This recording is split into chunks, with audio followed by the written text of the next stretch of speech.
съветници. Значи Ръцо Делчева изработи ажурирането на процената на загрозеност от всички ризици и опасности. Ажурирането се отнесва на процената, която е донесена от страна на Совет от община Делчева в 2018 година. Сега около измените, които са направени в ова процена, значи направена само в отделот на опасност от пожари, кои бяха характеристични за последните 2 години, односно 2018-2019 година. Односно немаме некакви промени в однос на другите ризици, кои са исто така обхватени во оваа процена. Инаку листата на опасности, кои се обхватени во оваа процена, е опасност от пожари, како најголема опасност, потоа опасност от поплави и опасност от екстремни временски појави, односно појава на слана мраз, врнежи, објавни, интензивни снежни врнежи и снежни наноси и други опасности, каде што се обработени опасностите земјотреси или сливање на земјишти и поголеми одбрани на земја. Значи, како крајен период на ажурирање на оваа процена е земена започна 2019 година. Во однос на овие опасности кои што ги спомнав, во посебниот дел, значи за сите опасности се разработени во 3 дела. Односно, првиот дел е анализа на ризикот, анализа на присутните опасности. Вториот дел е изложените елементи на ризик, односно тоа се населени инфраструктура и објекти. И како трет дел за секоја опасност е обработена способноста на системот за управување со кризи за одговор при појава на овие опасности. Морам да напоменам дека во последните неколку години ние немаме преземено никакви мерки и активности со цел точно тој дел, односно да го зголемиме капацитетот на системот за управување со кризи за одговор при овие опасности. Поради тоа во оваа процена е напомената потребата во однос на пожарите, е напомената потребата за набавка на специјално возило за интервенција при појава на шумски пожари, кое што е повеќе од неопходно на подрачите на општина Делчево.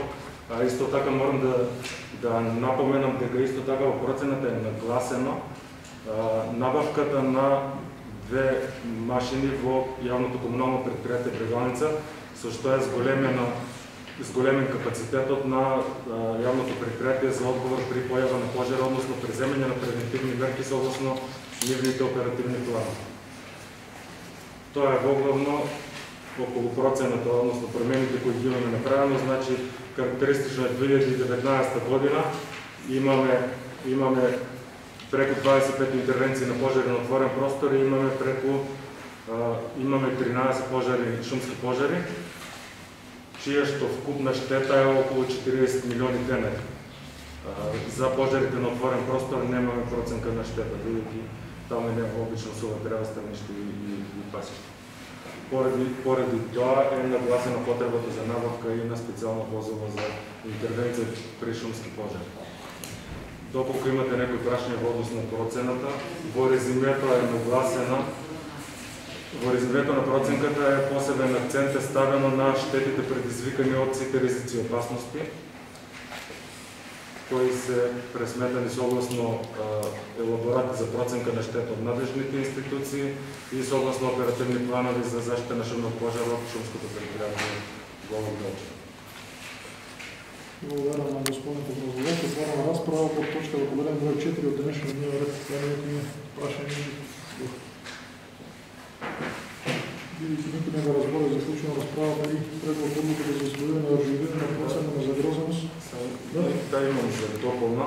Значи, во оваа одлука ќе се донесе исто така. Значи, одлука за донесување на процена и како дополна е ставена и одлука за утврдување на субјектите од системот за управување со кризи на локална ниво на кои се доставува целосно или извод од процена. Во одлуката е даден предлог од страна на Ръцо Делчево, до кои субјекти да се достави целосна процена, до кои да се достави извод од процена со цел таа да добие операционализација и да се подобри соработката помеѓу овие институции на локално ниво. А исто така ќе ни биде од огромна помош од нивна страна околу следното ажурирање на процена, значи ќе добиеме насоки од нивна страна во нивниот делокрупна работа, както измени какви промени потребно да направиме во однос на ажурирањето за следната. Значи тие 2 одлуки што ги имаме, посебно да ги ставиме на гласање или воеднаш? Заедно, воедна одлука е ставена на